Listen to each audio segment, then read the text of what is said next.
as we've talked about, malware is trying to manipulate the state of your application in order to cause it to do something that it wouldn't ordinarily do.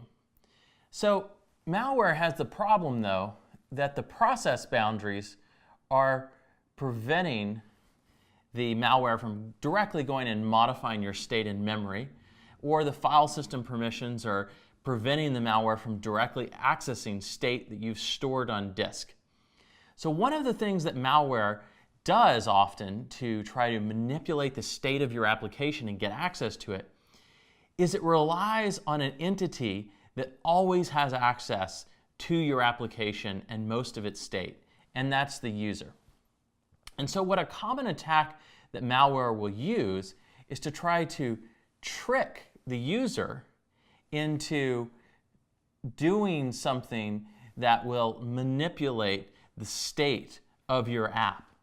And this can take a variety of different forms, but the most common way that malware will try to trick the user is by displaying some type of fake message or fake user interface to the user that is provided by the malware, so that the user doesn't know what they're looking at. They think that they're interacting with something legitimate, but in reality it's a user interface or a message that the malware has created to try to manipulate the user into changing the state of your application, or into taking some state from that application and giving it to the malware. And so we're going to talk in detail about what are the different types of manipulations that malware can use to try to gain access to the state of your application and manipulate it in some way or read from it in order to gain access to it. One of the other attacks that malware can employ against your app or another app on Android, and it's related to the user interface constraints on a mobile device, is to try to trick the user into completing some action because they can't tell what the real state of your app is. So very commonly we rely on different indicators of the state of an app to know whether or not it's safe to perform an action. So for example, when you're using a web browser and you're going to log in, often people will look for the little lock icon, which indicates that the connection and communication with the server are protected by TLS or HTTPS, and so it's an encrypted connection and we feel safe sending our data across the network. So our ability to see that little lock icon is very important for knowing whether or not we should use the web browser to enter our username and password. So the ability for the user to assess the state of your app and the security of that state is a very important aspect of developing good apps that are secure. So one of the types of attacks that malware will employ is to rely on the fact that on a mobile device you have very little space available for the user interface. So it's very easy for the user to not see important indicators of state that they need to make a decision about the security of the state of an app.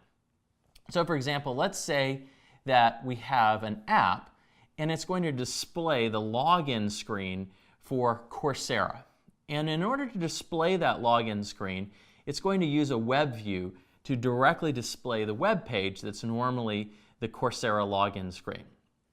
Well, if you have a web view, typically you'll have an address bar here that displays the full address of the website that's currently loaded into the web view. Now, because there's a limited amount of space here to display the URL, the true URL is going to be something much longer. But what we see in here may be a truncated version of that. So in this case, we only get up to Coursera. So if I'm a user, I may go and look at this and say, oh, okay, this is secure. I should go and log into it because it's the Coursera website. I see Coursera there. Now, the attack that malware can play is if there's a way to trick your app into loading another website into its web view, it could, for example, redirect you to a slightly different version of that website that would display exactly the same in the URL bar. So in this case, rather than taking you to Coursera.com, it takes you to CourseraTac.com. And because the URL is truncated right here, both of these two URLs display exactly the same way in your address bar of your web view.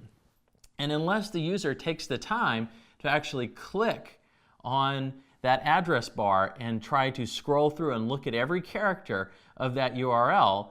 they may accidentally feed their username and password into CourseraTac.com, which might be a website owned by the attacker. So in this case, the fact that our user interface is limited and we can't see the full domain name allows the malware to go and manipulate the user with this particular app. Often, because there's not a lot of screen real estate for our apps to use on a mobile device, we try to help the user out by hiding different parts of the user interface that we consider to be superfluous. Things that we think aren't immediately relevant to what the user is trying to do.